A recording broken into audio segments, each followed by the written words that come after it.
الحمد لله على لطف الله، الوداد سلكوها، استرهم الله عز وجل، العمر طويل.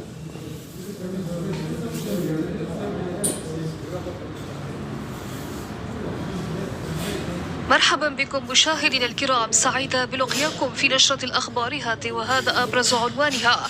خبر صادم، شاهد ماذا وقع لبعثة الوداد بعد عطل في الطائرة. قبل ما نبداو ما تنسوش الاعجاب بالفيديو والاشتراك بالقناة باش توصلوا بجديد أخبارنا المغربية. إليكم التفاصيل.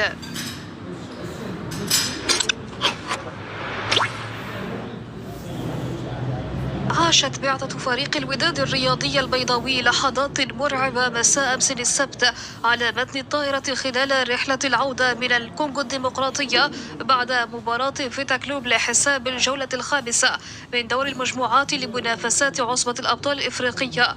وأصاب الطائرة عطب تقني على